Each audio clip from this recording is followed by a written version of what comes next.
All right, we should be live. Sweet, thank you, thank you.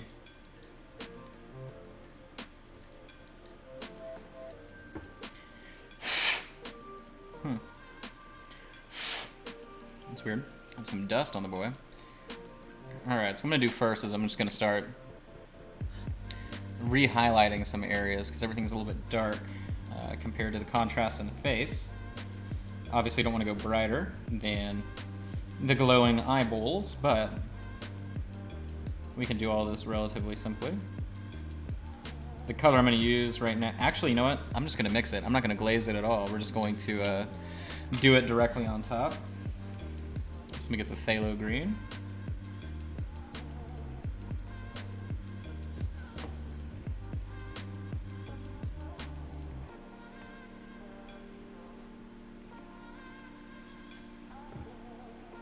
Okay. Hat. Yeah, it was funny. We actually had Justin was telling me about the title, and I was like, "Yeah, that's pretty accurate."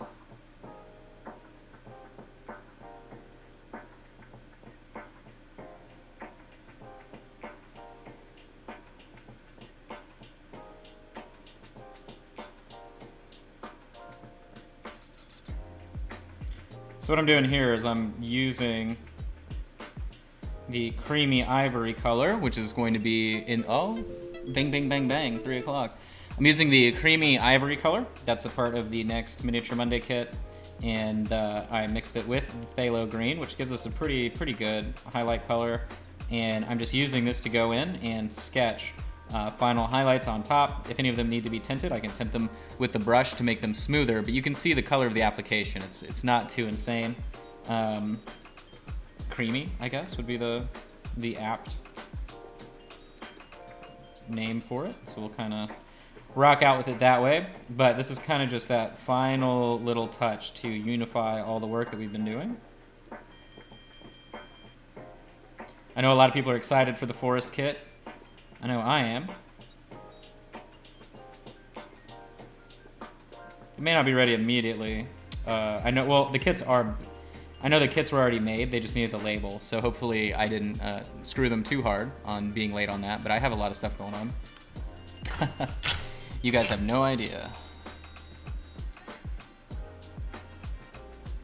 And then, of course, most of you probably have seen already, but ReaperCon is canceled in person this year, and they are working on the details for the new stuff now.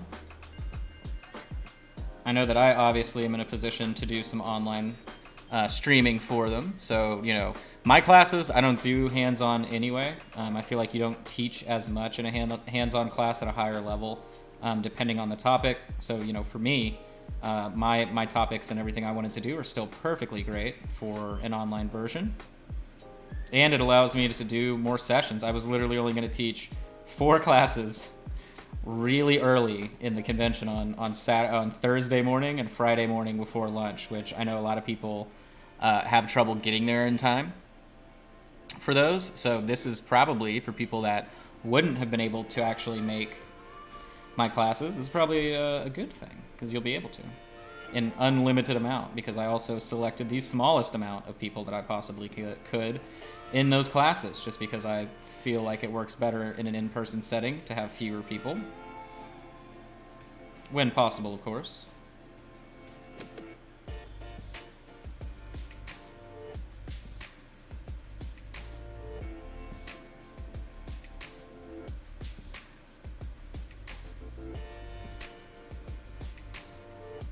Hey Nomad, hey Sharky.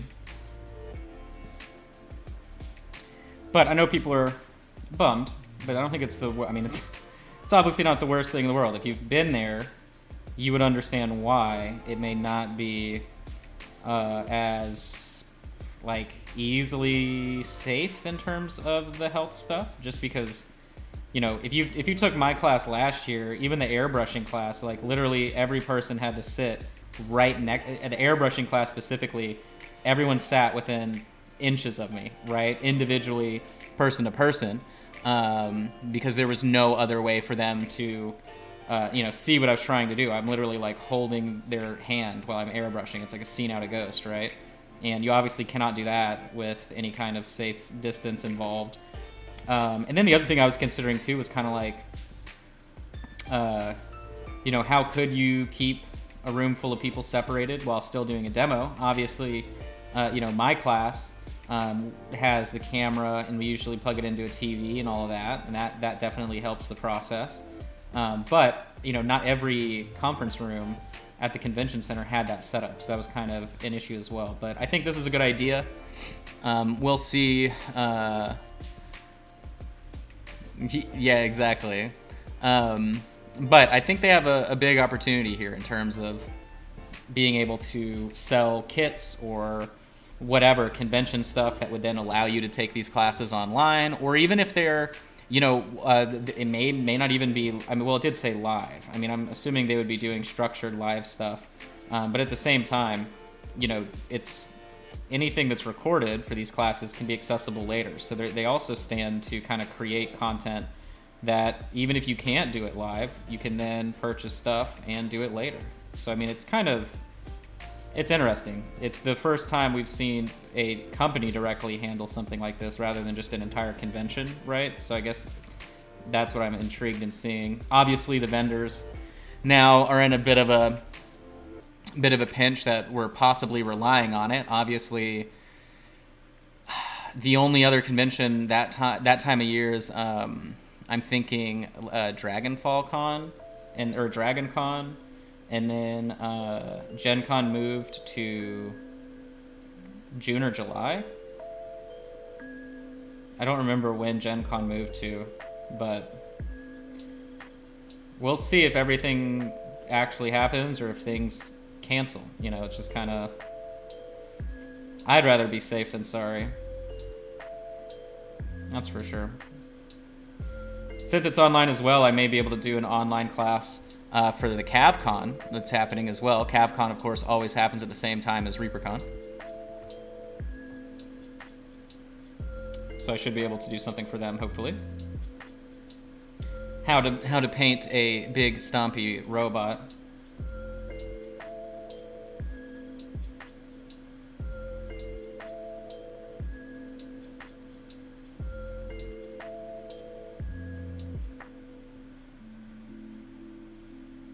I'm actually happy with this final highlight color. I think it's going to work great.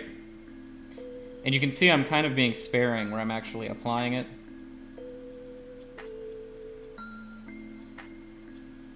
Trying to be smart about it.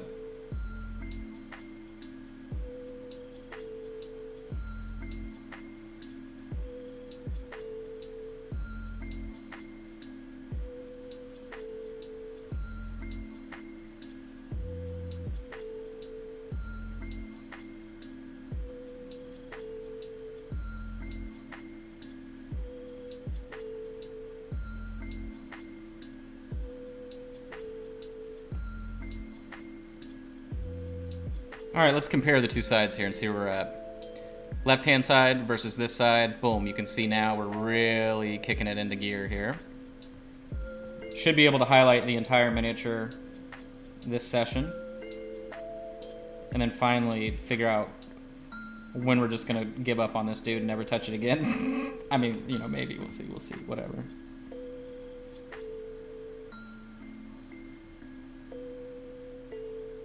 Since I haven't gotten my stimulus check, and I have no idea when it's coming, maybe whenever I finish this, we'll do a stimulus auction. Please stimulate my bank account. I feel like I'm rubbing paint off the spines of this guy because of now. I wonder if I can use. No, wait a minute. Now wait a minute. See if I can shove my hand inside of a glove. It's gonna be really difficult because my hand's wet, because it's sweaty. Like, as soon as I start painting, my hand gets sweaty. It's really weird. I think it's like a nervous thing. Oh my gosh, you guys, look, I actually did it. I'm actually shocked. All right, cool. Now I don't feel as bad about touching the wings here.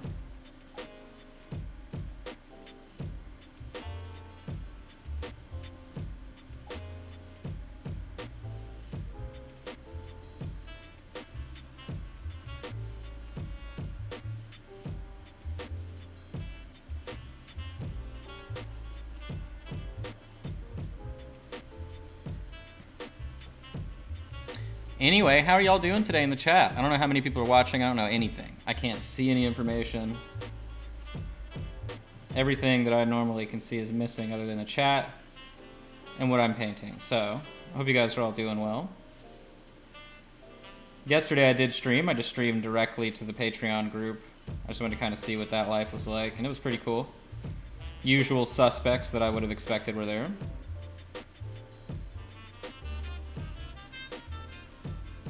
That's good, James. I'm glad you're here.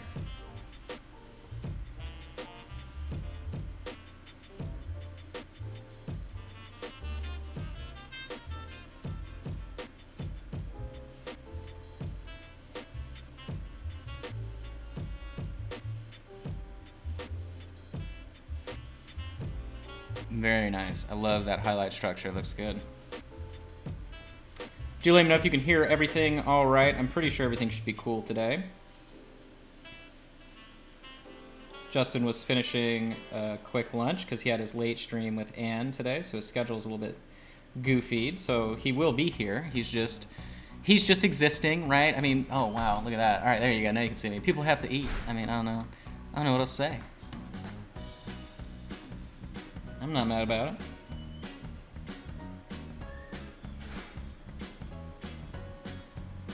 I want to brighten this up a little bit more as well. I really like this effect of getting the interior portion of the wing highlighted up as if it was kind of leathery.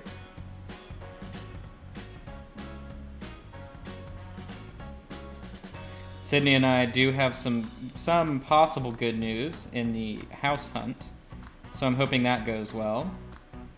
Earlier today I spent 4 hours filing complaints with the Attorney General and all kinds of Dallas County offices against her current landlord because they are just refusing to do any repairs. Just outright with the mold and everything. So we just had to rat them out. From what we understand too, we read some complaints within the Better Business Bureau against the property company, and it turns out that they actually have a pattern of not doing repairs the closer you get to your move out, and then guess what? They charge you for all the repairs that you've told them about for months after you move out, which is a scumball move, so we decided to just go after them. It's not like they can do anything. They can't come inside, they can't do anything like that, so, I mean, they could try, but if that happened, we call the police, but we pretty much caught them in a scam, and now they're going to have to deal with the consequences. The health department and the code enforcement agency is going to come out in 2 days, and there's nothing they can do about that. So, but yeah, as soon as I talked to the code enforcement agency this morning, or code regulator, whatever, and I explained what was going on, the lady on the phone was like, "Oh yeah, this is very common. Don't worry." And you know, the problem for the property owner now is that this is a duplex community. And she goes, "Oh, okay, well, we have special provisions that if one duplex has a serious enough problem and we have just cause enough to be concerned about it, we can then search and inspect every single property they own." So that's even cooler. And I really hope, because we know that they're doing the same thing to our neighbors. But yeah, we're really hoping that they can come down on these people, because yeah, like, she's done nothing wrong the whole time she's lived here, and now she's living with black mold, and that's real cool. It's really neat. But otherwise, we have a realtor with a house that might work out. It's not where we would have expected it to be, but it could work. So we'll see what happens.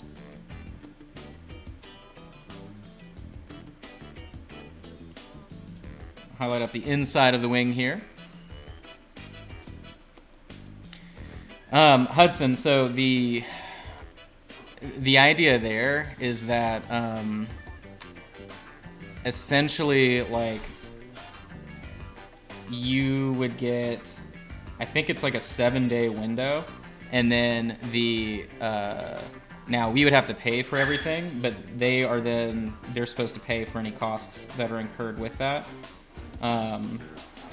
But that would be real. I mean, I don't think that's going to be the result, but if there's any kind of issue, they just do fines, and it's like $2,000 per code fine, and we know of at least 3 things that they're going to get dinged with.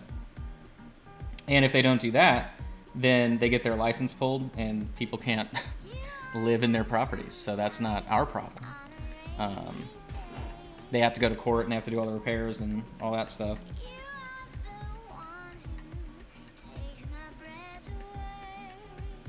But yeah, we're definitely not going to get caught with what they should have done. All right, I'm back. Jerston's back. Jerston. That would be your name if you were a Game of Thrones character. Do do do do do do do do. Is that the song you sing when you go to the bathroom? Oh, it is. Because it's a Game of Thrones. Yeah. Yeah, Game of Thrones. Yep. Or Trones. Oh, Trones. Yeah, Game of Thrones. So what I'm doing here, I'm just kind of doing a straight line highlight across the top, and then I'm going to wash phthalo green. Since you've been gone, Justin, we're doing big highlights. You can see the difference here. Shouldn't take too long. I just wanted to kind of upgrade all of our cool lighting that we've built in. Because I'd rather not... The discussion right in my head here is like, well, do we keep manipulating shadows, or do we leave the shadows that we have and start manipulating highlights? And the highlight part is going to be the easiest, so that's kind of why I'm going this direction today.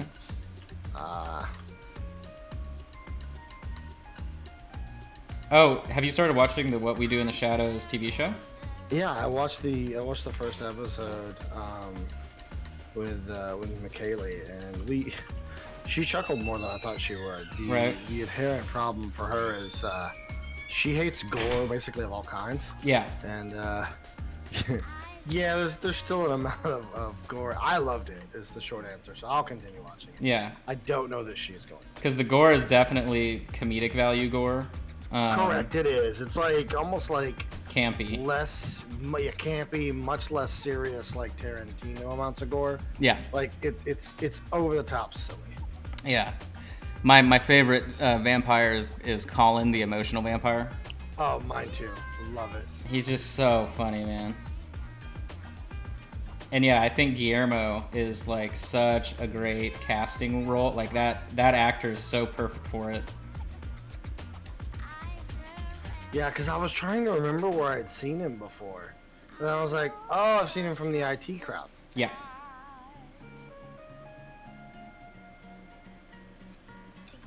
Yeah, that she is we were fantastic in that too.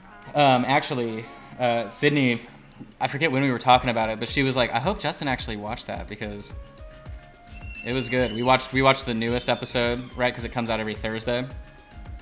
And we watched that one and loved it, so we are hooked. We can't wait until the next one comes out. Yeah, I'll end up watching it probably by myself while I'm playing the video game. Unless she wants to give it another shot personally. But right. I don't know how much gore is there really in it from all the episodes. Like, is it something that happens occasionally, or is it like in once every episode? I would say, yeah, Hudson. Oh, Sydney's here. I didn't realize Sydney's here. Yeah, I would say it's definitely kind of like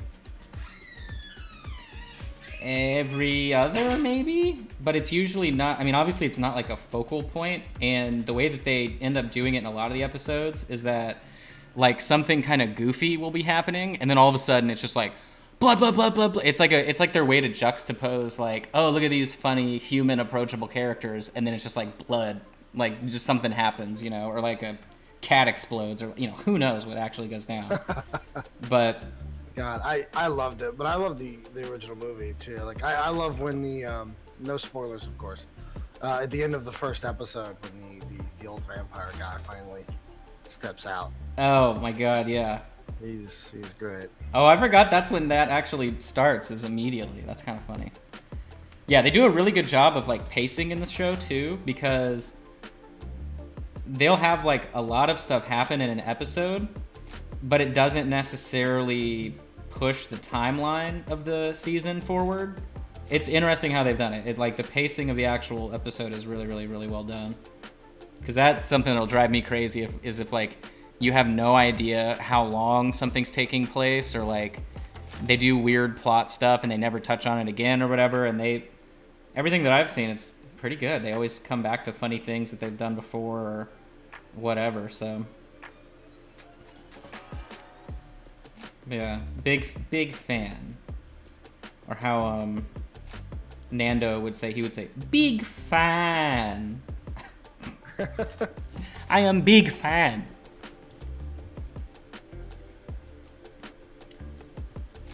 Yeah, I think I like, not Nando, but who's the guy that talks like this, old chap? That's the one I thought you were talking about? No, Nando's the guy with the dark hair. Okay. The real Romanian guy. And not Romanian. Oh, yes. It's the guy that, he talks like this, and then his words are so weird. And then the other one is that's the guy from the IT crowd that I remember. The other guy. He's like, hi, I'm an emotional vampire. I just like how they started off and they're like, you're feeding on us right now. And he's like, yeah. Yeah, I couldn't help it. Yeah, I definitely, actually, since watching that show with Sydney, like, I've been identifying the emotional vampires in my life.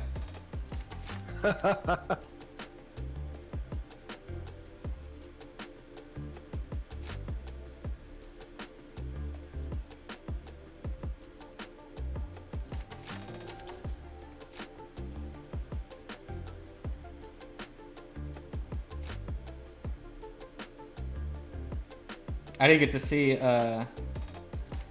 Anne's stream today. What was she working on? I know she's been working on, or last time I saw, she was working on like basing stuff. What was she doing this time? She was doing some red and gold dice, like marbling on one of the dice figures. Oh, that's really cool. Any kind of marble or granite stuff, I've like never done before. Laszlo? Oh yeah, Laszlo. Yeah. That's a skill that you just pretty much have to practice. And unless you have a reason to do it, you wouldn't have a reason to do it, if that makes sense. Like, it's very much, I want to do marble, not like everything is marble. All the other skills you pick up as a painter, like, oh, this thing has scales, and so do all these other things. I guess I learned scales, or leather, or whatever, but yeah. Marble, granite, any kind of that really cool kind of reflective stone stuff is definitely difficult to do. And I know she's done a lot of it.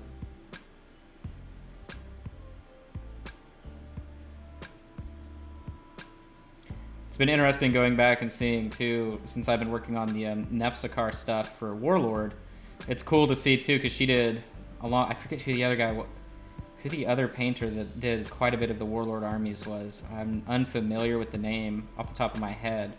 But someone that I hadn't seen a lot of work from in general nowadays. But she did a ton of that work, too. And so that's been funny to kind of look back and be like, oh, I wonder how she did this, or just whatever, she did in her process. She painted a lot of the Nefsakar stuff. Bunch of non-metallic metal gold and shiny royal blues involved.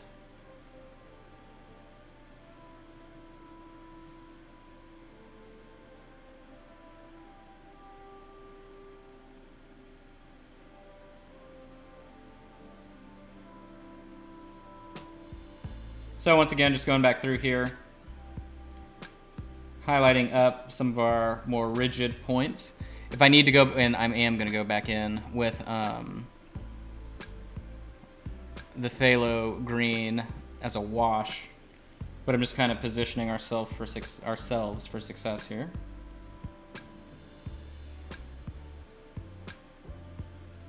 Oh yeah, speaking of Discord, there is a Miniature Monday channel now for those of you that are wanting to share the images. I know a lot of you guys will send them in various areas, but that one specifically, if you post in there, I don't really do Discord like at all for any reason other than just voice chat, but I do check that channel specifically because I know a lot of you guys have been sharing your stuff since we dropped it in there. So if you are doing the Miniature Monday kits and you want me to see it more, I should say faster than I would, definitely drop your work in there. Or if you have questions, right? That's kind of an easy way to get in touch. I know a lot of you guys too will just message me directly on Facebook, and that works too. Whichever is most comfortable. But we do have a Discord channel now specifically for that.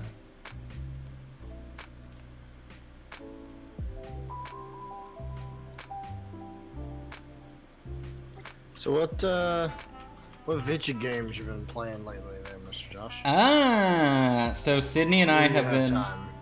when I have time, which means like anything after 6 p.m. So Sydney and I have been playing a ton of Overcooked 2. We recently got some. I bought us some Logitech just like game controllers for the PC, and so we've been looking into like stuff that's only fun with controllers. So we've been doing Overcooked 2, which is like absolute insanity unless you guys can work as a team, and obviously you're chefs delivering food orders in like the craziest environments possible, and it is extremely hectic and insane. But once you kind of get like every map has its own like rhythm to it, and once you get it down and you work as a team, like you start just absolutely killing it and doing really well. So that's been cool, and I kind of feel like that also is a little bit of like couples therapy because it like forces us to communicate and do all those things that sometimes, you know, aren't as easy. And then we've been playing Korea. Korea was cool. We've been playing that off and on. It's kind of like a RPG version of Terraria. And then we've also been doing Carcassonne, of course. We've been playing lots of Carcassonne over the last few months in general. But the Steam version of Carcassonne is actually really awesome. I feel like it's easier to play and manage even than the tabletop version. So if you're a fan of the tabletop version of Carcassonne and you wanted to check that out, that's a full thumbs up endorsement from me. And then we recently just bought Diablo 3, or I bought Diablo 3 because I had never played through it. And so we've been playing that as well. So pretty much our MO is playing Overcooked to just kind of get that sense of accomplishment as like we completely destroy and get crazy high scores. And then we've been quitting on a high note. So like my new thing is like quitting games not when you're mad at them, but quitting games when you're winning, because then it's always like a really fulfilling feeling when you come back to play it. And I think that that's kind of been the trick with Overcooked, because there are some levels where like, yeah, we literally get demolished. Like sometimes we can't even deliver a single order. I mean, it's crazy the difference in difficulty, and you can't choose your difficulty in that game. So what's funny is like, you'll be like, oh my god, we just got like a crazy high score, that was so amazing, and then the next level you get is like the hardest thing you can possibly imagine, and you pretty much just have to suck it up, you lose, you try the best you can, and then you just hope you get an easier one for the next game. And like each game maybe is like 5 minutes long, so that's why it's been kind of fun just hopping in there. But that's what, unless I'm forgetting, I don't think I'm forgetting anything, but that's really what we've been playing mostly. She can let me know in the chat since she's there if I'm forgetting anything. But what have you been playing? Have you been doing? I know Reaper Collins has been leaving RimWorld running on his PC for like the last quarantine 2 months straight. But what have you been doing? More Tarkov or? That's what he does with his spare time. Basically, I'm sorry. He will launch a game and leave it just up on his computer forever. And I don't know why he does that. I used to do the same thing for like low resource games, but now I turn my PC off every day. No, in my circumstance, I basically just been playing. Well, they released the Wastelander stuff for Fallout 76. I know everyone loves to hate that game, but I actually thoroughly enjoyed it when it first came out. I didn't hate it like everyone else, so I've been making my way through kind of the stuff there with McKaylee when she's willing to play. So basically, I've been playing by myself because she's not super into Fallout games. She just likes her Counter-Strike. So between Fallout 76 and like I've been playing a little bit of Mountain Blade. Like oh 2, yeah. I think it is. Yeah, it's a lot. It's like Total War meets basically an RTS. It's pretty solid. God, how many versions of that game are there too? Aren't there like a boatload? Like Mountain Blade, Mountain Blade Conquest, yeah. Because I know I have a couple versions of it, and then because I've gotten it through like Humble Bundle or just random stuff like that. And then I know if I've ever gone to like check the store page, it's like, this is a part of a bundle with 19 other versions of Mountain Blade. I'm like, what in the world? I feel like it's like the Arma franchise, right? Because there's like a billion Armas. Yeah. Man, you know what my favorite video game growing up was? Operation Flashpoint. Did you ever play that? That sounds really familiar. Dude, it's like it What was. is? So it was a hyper realistic shooter, kind of like Arma before Arma was a thing. Um, but yeah, it was just one of those things where it was like super realistic and the missions were crazy and you could just play against bots with your friends on LAN. So like you would just have it was almost like Battlefield Vietnam and all the other old Battlefield games where you could just play against like 800 bots and then just be crazy heroic the whole time. But that was really fun. I remember playing it actually with the roommates I'm with now, and then their brother at their parents' house, and it would be like me downstairs on their office computer, and then they would have their computers in their bedrooms, and then it was like us screaming back and forth to each other like up and downstairs while we're playing LAN. Oh gosh. Oh yeah, man. LAN parties. I actually thought about that the other day. I was like, what if I just brought my computer to Sydney's house to do a LAN party? That'd be hilarious. We actually had a LAN club at my high school, and I lugged my desktop and my monitor around. It was so funny. Back when they weighed 1 billion pounds. But yeah, it was, tube monitors. oh yeah, dude, and I almost like hurt myself doing that. But what's funny is it was a lock-in, so they, all the kids got to stay in the school, stay up for 24 hours from Friday night to Saturday, I think morning, and they would just stay up all night and do a bunch of LAN stuff. And then one guy that was in the LAN club, his dad worked for Raytheon, so he provided all these coax converters and all this stuff to put it into the school network while not allowing essentially it protected the school network but allowed everybody to get that internet. And then we also, someone's other dad had some connection with events, I think like Red Bull. Maybe not Red Bull, I forget who. But some energy drink around that time also sponsored. I want to say it was Balls, if I'm not mistaken, because it was when Balls was really popular. And they had cases and cases of it. Like I literally think I had like 8 in a 4-hour window, and I was just like, just losing my mind at the top of my lungs. But it was pretty cool. Yeah, no, that's fond memories. I think they even did like, because that was right when school started to get overhead projectors, and they were doing that with console games. So they were doing like I believe like Halo tournaments in the classrooms on projectors. So like they had like little brackets of like, all right, you start in this room, whoever wins there in this room, they play each other. And Oh, I did that like the last week of my senior year, I think it was. yeah, We did something similar to that. We did. We projected the I think it was Halo 3 at that point though. Maybe because that would have been senior year. Would have been Halo 3 had come out. I think we did it with Halo 3. what year was that? Would have been. I graduated in 2009. You're younger than I am? Yes. I thought you were an old man. You look like you're 80, bro. What are you talking about? I mean, I am 80. I feel like I'm 80. Wait, what year did you graduate? 2008. I'm just messing with you. Oh, okay. Come on, 1 year. That's cute. That's hilarious. No, I figured we were the same age. We typically know the same stuff, and I don't even have a better way to describe that other than I feel like we know a lot of the same stuff, which typically means we're about the same age. So. Yeah, we have a lot of the same, like, oh, I grew up with this, and this was fun. And do you remember your probably freshman, sophomore-ish era when Call of Duty came out? Like, Modern Warfare... No, Call of Duty 4 Modern Warfare, the original one. When it just kind of revolutionized everyone's, Oh, yeah. And I remember when people were in the WoW beta and the Guild Wars beta, and it was, like, the biggest thing on the planet for people to, like, come to lunch and be like, okay, here's what we were doing, and da-da-da-da-da. It was just... Video games were so cool in our era just because that was like when, all online gaming really took off. It was no longer like a hard thing to get into, or like there was no high price point. Oh, yeah. I mean, that was when DSL started to take hold as, like, a more common internet, so people now had what I would consider viable online gaming internet. And yeah. I think the first ever online game I ever played in my own home was probably D2, I want to say. And that was only, I think, my freshman year of high school. I didn't even have internet until my freshman year of high school.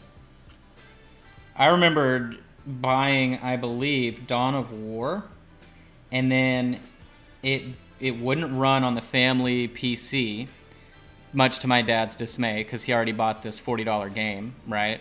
And so then we had to go into the realm of, okay, well, why isn't it running? Okay, it needs more visual memory, so that means we need a graphics card. Going to Fry's, buying a graphics card, and then realizing, oh, also we need more RAM. And then that, like, literally, yeah. It was one of those things where, like, and being an adult now, I kind of know how, like, yeah, Hudson, I agree, Dawn of War 3 really just jumped off a cliff.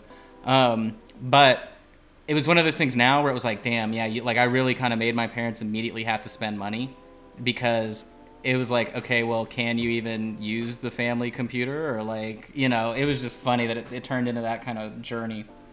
But yeah, because for me, I segued from D2 to World of Warcraft in 2006. My account was created Christmas Day 2006, and I remember that because the only computer in the family that could run it was my grandmother's, and Mima, and that's because she had a Pentium 4, mm-hmm. which at the time was like, oh man, Pentium 4, blah blah blah, right? And it wasn't, wasn't like the best, but I had nothing at home that could compete, basically. And right. God, it was so cool playing World of Warcraft on my grandma's terrible computer. What was funny is when I actually bought World of Warcraft to play with all my friends, I, for whatever reason, I wasn't ever allowed to have an allowance growing up, and I don't think it was because it was like, I really only wanted maybe like $10 or $15 a month, right? But it was, I just don't know really. I don't think they couldn't afford that type of thing, right? I just don't really know why that was a thing. But my sister didn't have an allowance either growing up, so maybe that was just like their stance on it. But I remember I ended up buying World of Warcraft, and then after I installed it, I was super excited, and then I was explaining to my mom that I needed, her credit card, and she's like, "Why do you need my credit card?" I'm like, "Well, because you have to pay every month." And she's like, "I already bought this game." I'm like, "Right, but it's like a service because you buy the game and they keep doing new things and whatever. So you have to pay $15 a month. And, can I like mow the lawn? Can I do whatever?" And she literally had me go back to GameStop and return it when there was clearly a no return policy on a game like that. Now, I hadn't used the CD key or anything to make an account, but they like fought me on it. And she was like, "You should be telling people that they have to pay every month before they buy this game. Otherwise, how are they supposed to know that they have to pay more for their kids?" And da da da. And obviously, the person at GameStop's like, "Dude, I work at GameStop. My life is terrible, right?" But like, they're just trying to tell her like, "Well, you should have read that on the box because it says it on the box." But that was a huge fight. And I think that's kind of similarly how mine, although I think I had found out through my friends at school that it costs money online, like monthly. Right. And I had told my mom that ahead of time. And I think for Christmas, what she actually got me was a free trial. Like, she just basically gave me, I think they just give those away. Right. She gave me the free trial for Christmas, in which afterwards, now I did come with the caveat of, I'll pay for the first like X months or whatever. Right. Little did I know it would become a vice that I would need to get a job in order to feed that addiction. Yeah. Didn't expect to have to do that, but I did. Yep. That's pretty much how it went down. I think. Well, and then when I explained to my mom, like, "Oh, well, you can buy prepaid time cards if because at that point in time too, my parents were like the kind of people that were like, I don't trust giving my credit card to anybody on the internet type of thing, right?" And Right. like they would never buy anything online and to the 2000s. But so then I think what I ended up finessing was like, okay, well, how about I use birthday money or I do whatever and I just use these prepaid time cards, because that way it's not tied to anything you're doing. I don't need a bank, right? Like I don't need anything other than buying these 60-day or 90-day time cards. And then that way it will incentivize me to help around on, whatever. I finessed my way into making that happen. And I think that's how I did that for maybe a couple months. And then I forget what happened, but like, what was that game? Was it Vanguard? There was a game that came out. I swear it was called Vanguard. There was a game that came out all around the same time as like Guild Wars and WoW, and like EverQuest 2 was changing all their stuff. and it was a game that looked visually beautiful, but it had a ton of bugs. I forget. I think it was called Vanguard, but I forget the actual name of it. And everybody at school quit WoW to go play that game, and I was like, dude, there's What year no. was this? Oh man, it had to have been like 2006 or 2005, and This isn't you're not about Aeon, are you? no, or maybe it was 2004. It was 2005 or 2004, and literally I was like, "There's no way I can convince my parents to do this," and so I just kind of got left behind and then stopped playing WoW because, I had nobody to play with. And then, That's fair. yeah, Vanguard. That's it. So it was the guy that made the original EverQuest. There you go. That is the game. Yeah, I've never played Vanguard. Never heard of it. Yeah, I mean, it's nowadays knowing how the game was, it was probably something I'd enjoy if it wasn't like bad in any way with bugs or anything like that. But I know I was bummed that Amazon canceled their game, or they put it on hold because of everything that's going on. Oh, you and me both. I was gonna bring that up too. Is that New World. I was really looking forward to New World, and then they were like, basically the same day that people were supposed to get closed beta who pre-ordered it, they were like, hey, so we pushed it back to August. Yeah. And people were like, so what about beta access? And then people just went, obviously, very crazy. They got very upset. Yeah. If there's one thing that I know people are really good at on the internet, it's getting upset. Right, because I mean, since WoW, like, let's be realistic here. There's been lots of MMOs that have come out, and some may have encapsulated you for a month or two. Right. But nothing, like, one thing I feel like the gaming MMO public hasn't received in a very long time is just an incredibly solid and competitive MMO. So every time, like, new ones come out, like New World or whatever, people are like, holy crap, we gotta jump on it, because maybe this is it, right? Yeah. Because, yeah, the only games really that have survived that have come out in, like, the last 10 years would be Final Fantasy. That's it. Yeah, basically. Final Fantasy 14 is, like, the only MMO that is still a subscription model besides World of Warcraft. And it's the only one that is still... I mean, like, EverQuest is obviously still releasing its, like, 90th expansion and all that. But the company that owns it is Daybreak Games, and it's, like, nothing but a cash shop festival type of thing. So, like...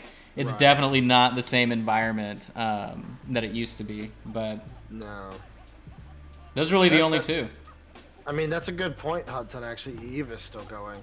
Yeah, and Eve is the biggest game that I have an incredibly old account with lots of skill points, and it's basically the game for me that never panned out as far as MMO, because it is virtually impossible to play without having like friends play it with you. And I say that because you can't trust anyone in the game. Yeah.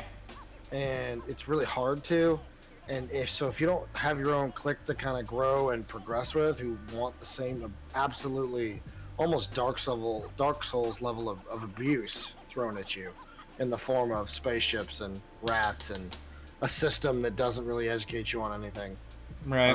That it's just ruthless. Like I love that game. Yeah, I was gonna say I love Eve, and I've never had people to play it with other than one time. There were a group of people, but they immediately left like a month after I started playing to play Wildstar when that game launched, and I had a fun time, and I like the premise of it. I had a decent cruiser. I think I was Amar. Was who I was playing as at the time, and then I think I also, previous to that, did the one that's like, Minmatar, right? Isn't that them? Yes, you have Minmatar, Amar, Galente, and the Kaldari. Yeah. Well, then you have like the rat factions, but yeah. But that's who I had played, and I mean, I love that game. I love the entire concept about that game because of how it plays out. But yeah, I mean, that is a game you have to have people to play with, period. There is no discussion. You do. Yeah. It was... I have so many skill points and I mean, I've had an active subscription for quite a long time, and I'm just constantly training stuff. And, I mean, I think I can fly... At this point, I think I can fly battleships for every race, basically, at this point. Nice. And I can fly. I have a tier 3 strategic cruiser, which is the one that takes like a month and a half worth of training to just even fly on. I think I have one for Galente and one for Minmatar, and I mean I got lots of, and I did it all myself, like without having like a group of people. So what I ended up doing was just kind of like Hudson said he did. I solo mined in high sec, and I just did the whole buy low, sell high kind of thing. Sometimes Right. I processed it and made, ran blueprints, and all of it was high sec.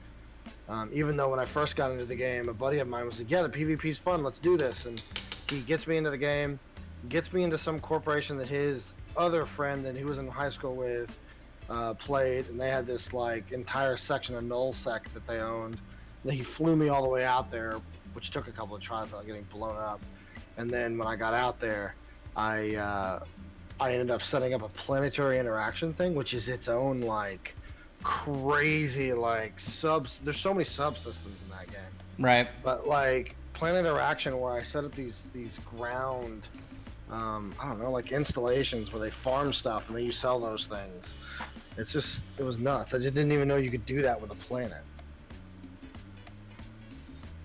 I also like And hearing the stories about. I like hearing the stories about people that like pretend to be somebody else for like 9 months just to infiltrate a corporation and then bring it all oh burning down.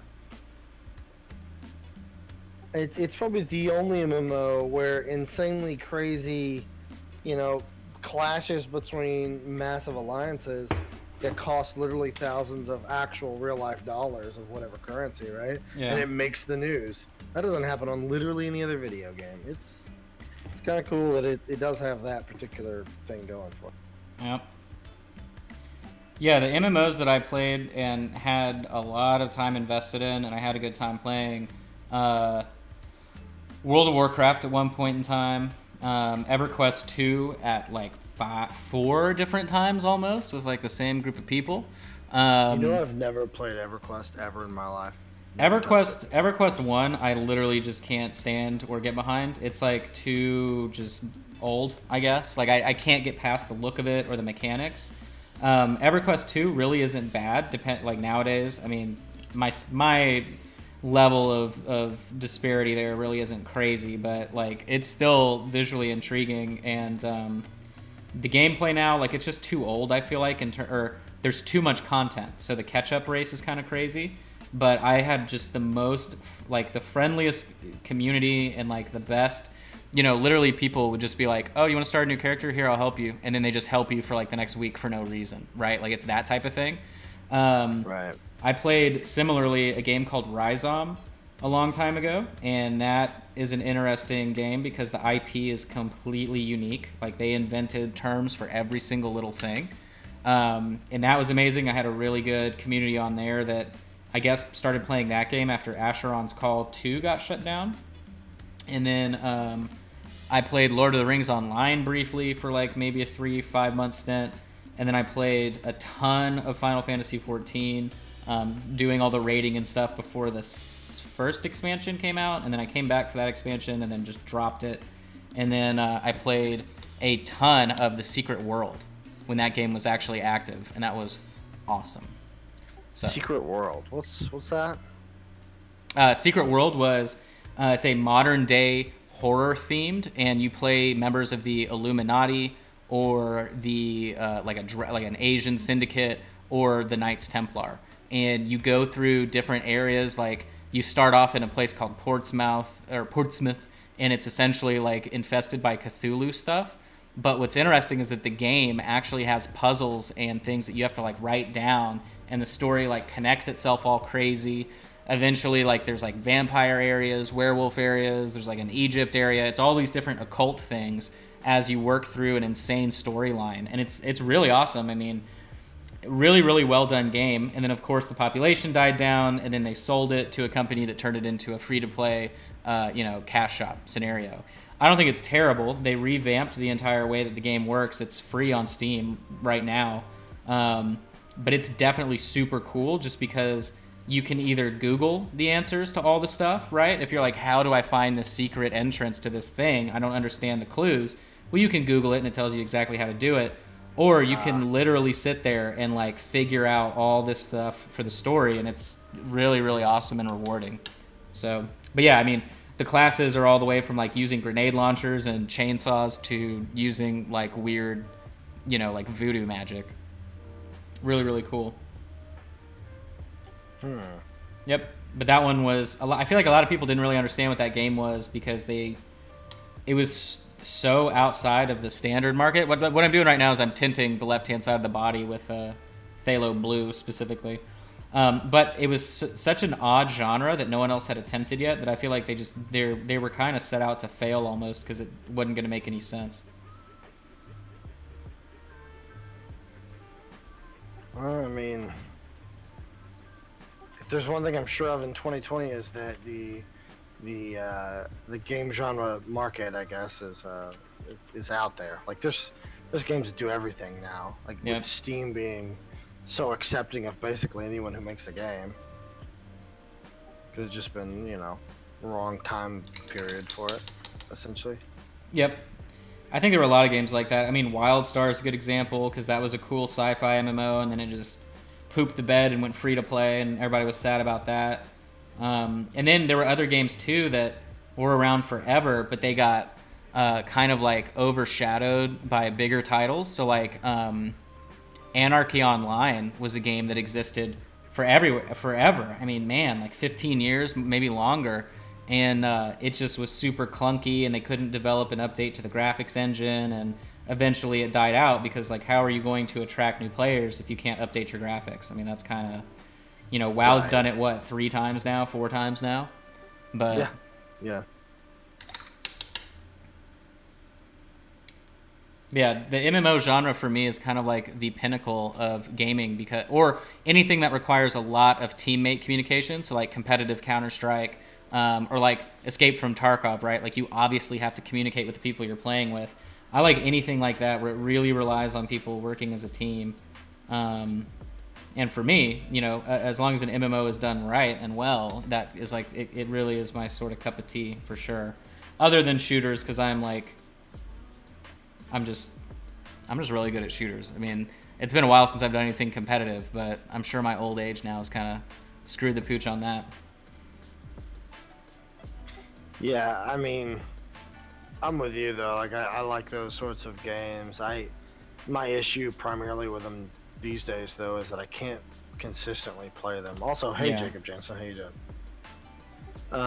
So like Tarkov, for instance, I love the game and I love its concept. It reminds me of like a shooter version of Eve because of how it's a get in and get out, whatever you can stuff in your pockets, whatever you can get away with is satisfying, right? Right. Risk it all kind of thing, and it's fun, but you play too much of it, and it's just like it just weighs too heavy on you. You can't go back to it over and over and over. Yeah. Oh, yeah. Thanks, Jacob. I appreciate that, buddy. That's the best. He's not too far from. Hey, you know what, Jacob? That was back in the day. All right, that was a long time ago. I've gotten a lot better, sort of, kinda. I don't know that anyone really gets better at that game. They just lose less. You just lose less. That's a good way to put it. That's a good way to describe Overcooked, because I mean, I doubt anyone ever like masters it based on how some of the things are set up. So you just kind of learn like, oh, we only lost 1 round today, not 8. We're doing great. Oh, awesome. Progress.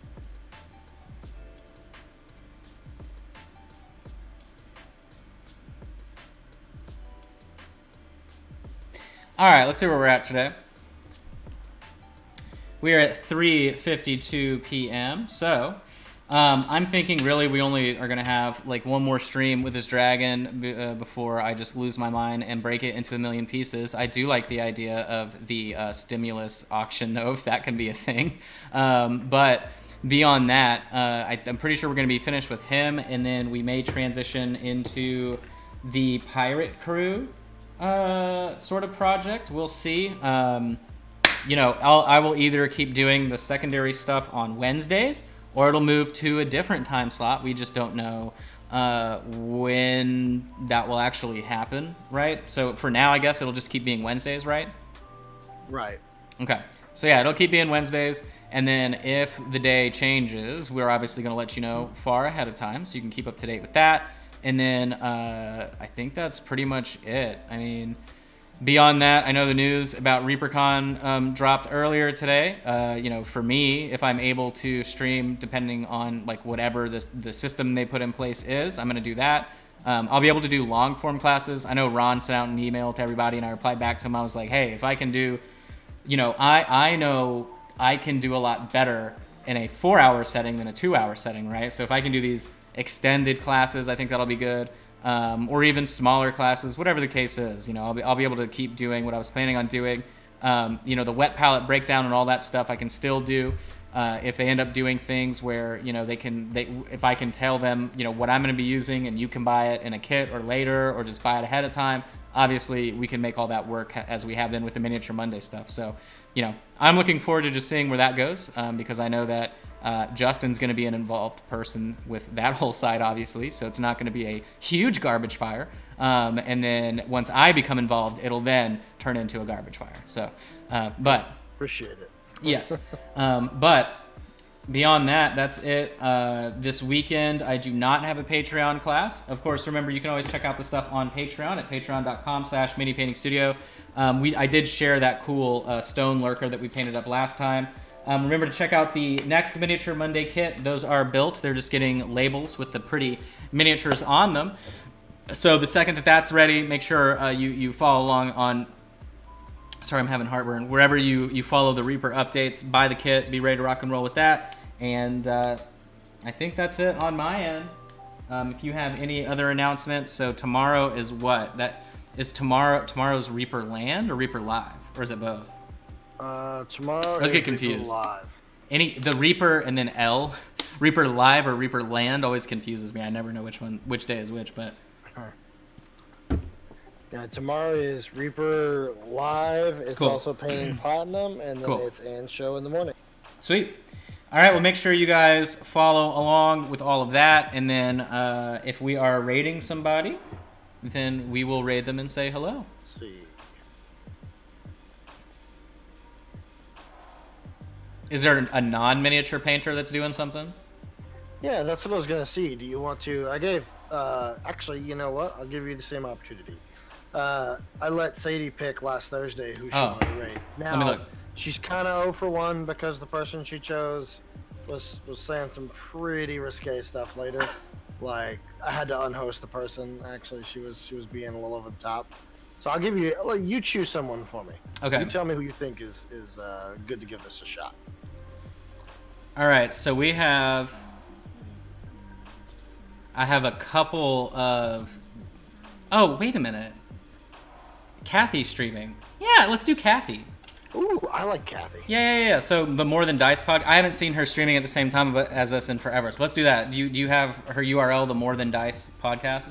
Yes, I do actually. I think I want to say we rated her before, but pretty sure we have. Kathy Waffle, right? Yep. She's gonna love it. She's working on an awesome bust right now. She's like me. She uses a ton of the clear paints and all that. Looks like Jacob already jumped in the chat over there. So yeah, that I think that's where we should end up. She only has 9 viewers, so make sure everybody gives her a ton of love. Yes, spread the Reaper love. Keep being awesome, guys. Thank you for coming out today. We're sorry to get him at the ReaperCon news, but you know what? We'll make it awesome and fun on this end as much as we can. I'm sure we'll have a great time together regardless, and we'll get through this because it's rough. We need each other, so. I need you, Justin. I need you. Yes, I need you, and I need all of our viewers to keep watching. Yeah. Please, guys. But anyway, thank you, guys. We will see you tomorrow morning for Anne's show. Just keep being awesome. All right, we'll talk to you then. See you guys.